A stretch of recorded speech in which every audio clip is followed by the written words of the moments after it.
दोस्तों आज हम बात करेंगे law of sum of powers, ठीक है, एक्सपोनेंट्स के अंदर, यानी law of sum of power of exponent, यानी एक्स रेज्ड पावर m, ठीक है, multiply by x raised power n is equal to x raised power m plus n। कैसे होता है, यानी इसके अंदर हम सम ऑफ पावर्स क्यों ले लेते हैं, ठीक है। लेट्स से हम इसको प्रूफ करते हैं। लेट्स से हमारे पास एक एग्जांपल हम मल्टीप्लाई करा रहे हैं कि x raised power 6 multiply by x raised power 3, ठीक है। आप इसको किस तरह से करेंगे, एक्स रेज्ड पावर 6 के लिए हम x की जो 6 x को 6 टाइम मल्टीप्लाई करेंगे, 3 4 5 एंड 6, ठीक है।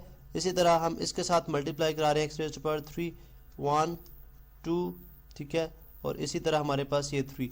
अब अगर हम ये काउंट करें टोटल, ठीक है, 1 2 3 4 5 6 7 8 9, तो x कितने टाइम्स आ रहा है, 9 टाइम्स, ठीक है। अब अगर x raised power 6 multiply by x raised power 3 को मैं एक्स रेज्ड पावर 9 की बजाय मैं 6 प्लस 3 लिख लूँ, ठीक है।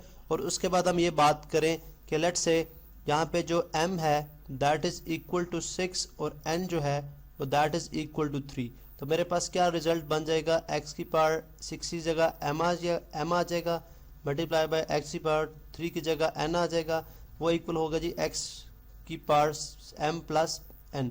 तो आपने देखा यहाँ से कि किस तरह से हम जब भी आपके पास जो पावर सेम होगी तो आपके जब आपके पास बेस सेम होगी तो आपकी पावर्स क्या हो जाएंगी, आपस में ऐड हो जाएंगी, ठीक है। ये बेसिकली हमारे पास law of sum of powers है, ठीक है। तो लिहाजा यहाँ पे हम एक क्वेश्चन एक एग्जांपल के तौर पे सॉल्व कर लेते हैं।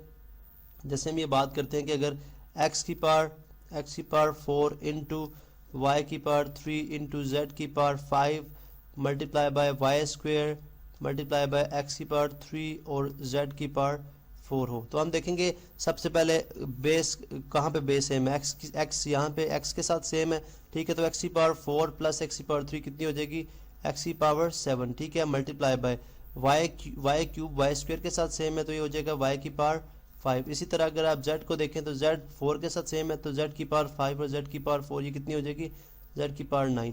तो ये बेसिकली इसका क्या हो जाएगा, आंसर हो जाएगा। तो इसी तरह जो भी आपके क्वेश्चंस हैं जहां पे बेसिस सेम कुछ पावर के साथ आपस में मल्टीप्लाई हो रही हैं तो आप उनकी पावर्स को सिंपली उस बेस के साथ ऐड करके लिख देंगे, ठीक है। तो ये बेसिकली है law of sum of power की एप्लीकेशंस।